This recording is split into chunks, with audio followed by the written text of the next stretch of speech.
just wanna, you know. Hey guys, before you watch this video, I just wanted to let you know that it was streamed live on my Twitch channel at twitch.tv/CAPN4IS. If you guys want to see more of my sexy face and hear more of my wonderful voice, then make sure you guys go and check out my Twitch channel. If you guys are feeling extra generous, make sure to hit that follow button as well. We just reached 1,000 followers, and now our next goal is 1,250.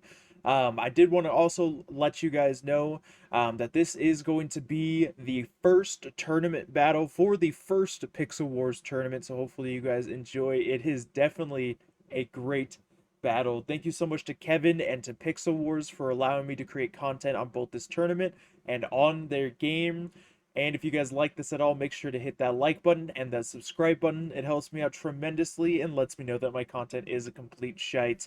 But either way, guys, let's go ahead and get right into it. Good luck, have fun, boys. Good luck, have fun. Oh my god.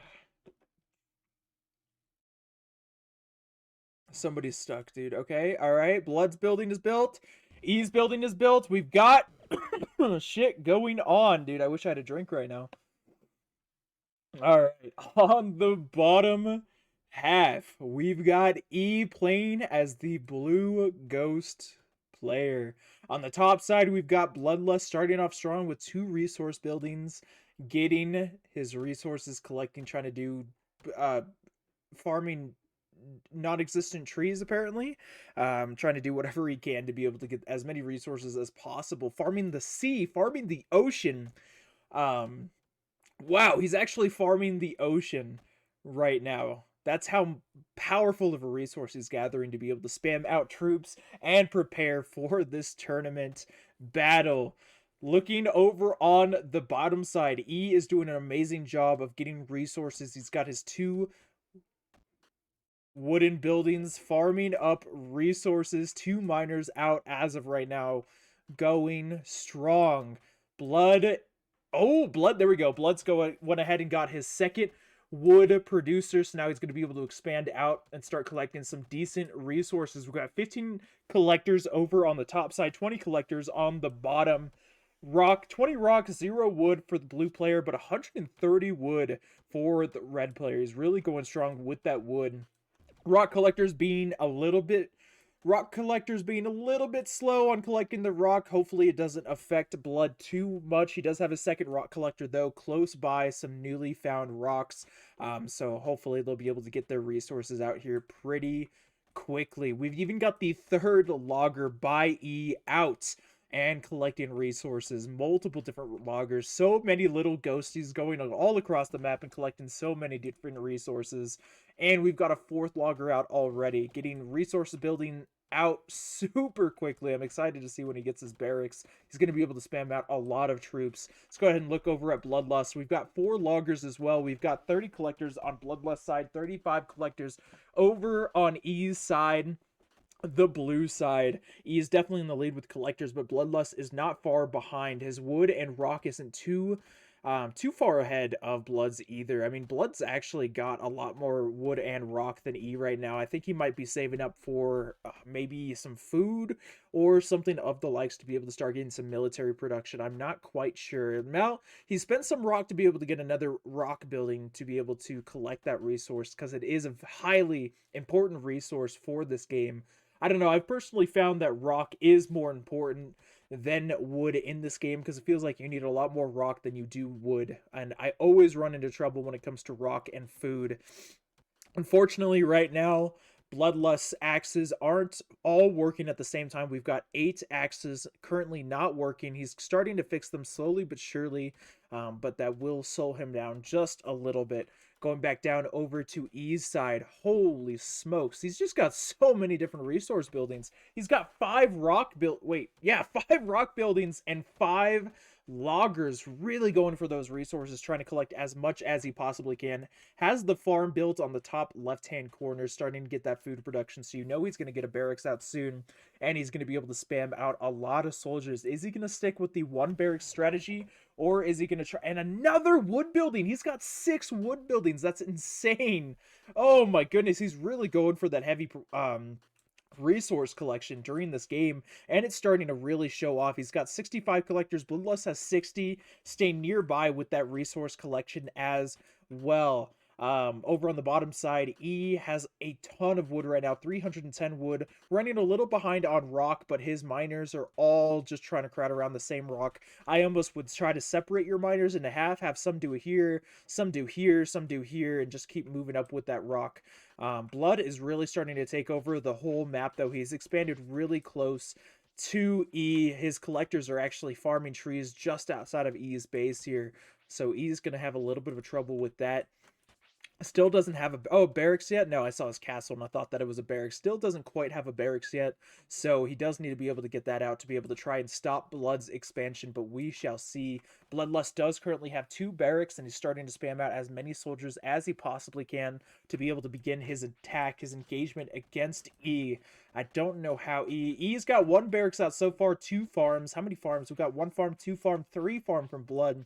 Blood really coming back with that resource collection, trying to get things rolling as quickly as possible. He's got all of his soldiers beginning to go downwards, while E is just now barely beginning to get his soldiers out. We've got all kinds of axemen going to this clump of trees right here, trying to gather as much wood as they can. Just an entire horde of axemen, but sadly civilians cannot attack enemy troops in this game.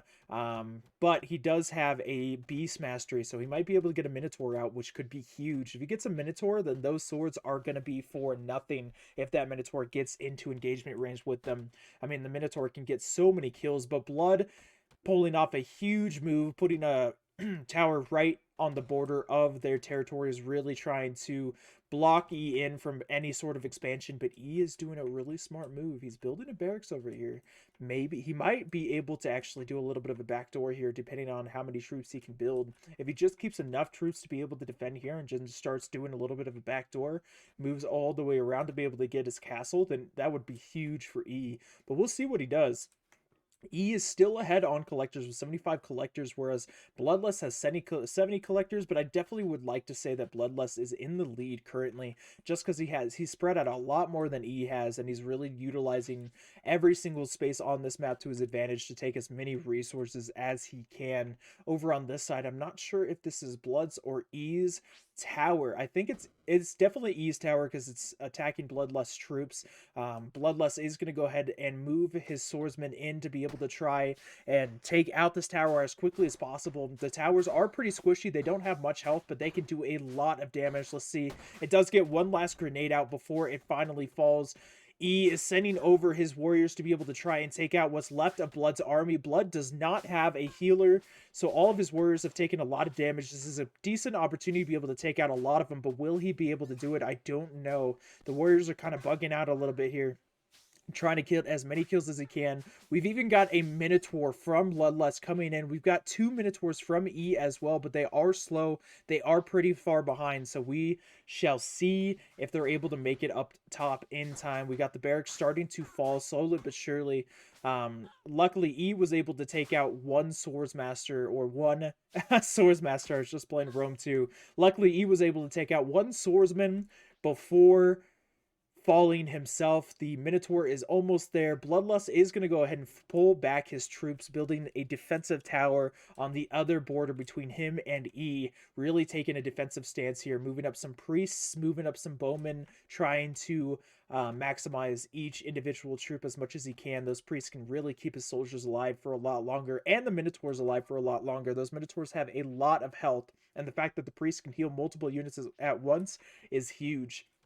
Will E build another tower to be able to try and build some more defenses here, or will he try to put all of the resources that he currently has into trying to go around and put the flank, or maybe he'll take the head-on approach and go straight for one of these towers, straight for Bloodlust's army, which is rapidly growing yet again. We've got lots of swordsmen coming out. Swordsmen are cheap and effective, but they can die pretty quickly, so you can get a lot of them out right off the bat. Oh, and that Minotaur is going to move so quickly now that he's leveled up. That is huge. Now the Minotaur is basically the Flash instead of the Sloth. He can move around so quickly. Maybe E will use that to his advantage, because if the Minotaur rushes up and starts attacking the castle, it's going to take the other army a long time to be able to move up. But it looks like Bloodlust is on the move a little bit here.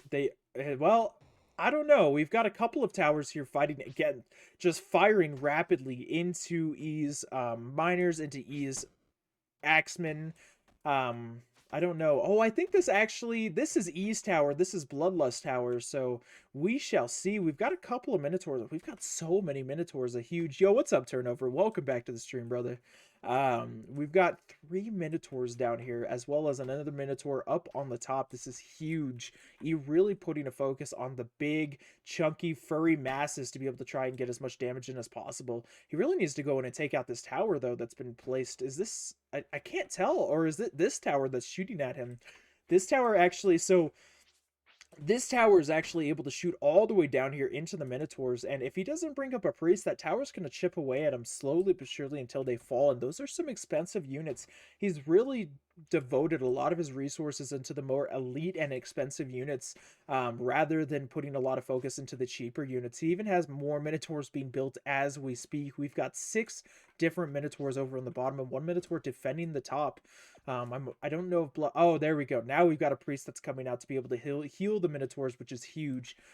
So that way they'll be able to keep him alive for just a little bit longer. But those Minotaurs are going to be huge against the rapidly expanding army of Bloodlusts.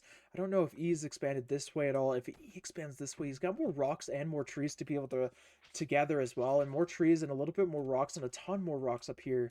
So if he starts to expand it either way, he'll be able to kind of minimize the losses that he's taken from Bloodlust, completely securing the middle of the map, because there's a lot of resources on other sections of the map as well.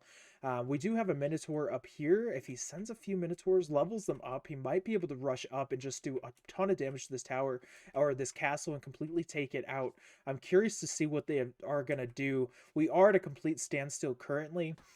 Seeing Bloodlust take a huge defensive stance against E, and E just kind of sitting back, relaxing, and oh, here we have it, guys. We've got the Minotaurs beginning to move up, trying to take back some land here. The priests trying to minimize any damage that these Minotaurs take from the tower. They're slowly but surely beginning to move up. The good thing with the Minotaurs is they do a lot of damage. The bad thing is that they are super, super slow. Now we've got a tower over here, but from Bloodlust being built to be able to defend his flank here. But the Minotaurs are going to be able to take out that tower with ease, and be able to continue to push up. Bloodlust is going to go ahead and move his troops in, but yeah, those troops are going to get decimated by the Minotaurs. This is huge. Oh, Bloodlust troops just getting absolutely demolished here. The Minotaur starting to take even more damage by Bloodlust Minotaurs. If E doesn't take out those 2 Minotaurs, it's going to be the death of him. Yep, and there goes the rest of E's Minotaurs. That is a huge loss from E. E did a lot of damage there, but was it enough? I'm not quite sure. Oh, it looks like E's actually, it looks like this isn't even E's tower. I thought that it was, but E's actually utilizing his Minotaurs to try and take out the rest of these towers and continue to push up. Still building more Minotaurs. He needs to move these rest of these up because Bloodlust is taking the offensive and continuing to push up against E. So he really needs to move those Minotaurs in defense of his territory. So we shall see. I don't know. We shall see what's going to happen here. All of the Minotaurs look like they're looking around, looking for that castle, looking for that juicy victory. Will E be able to stop them, or will he fall? I'm not sure. I see 1 Minotaur over here by E. We've got another Minotaur over here.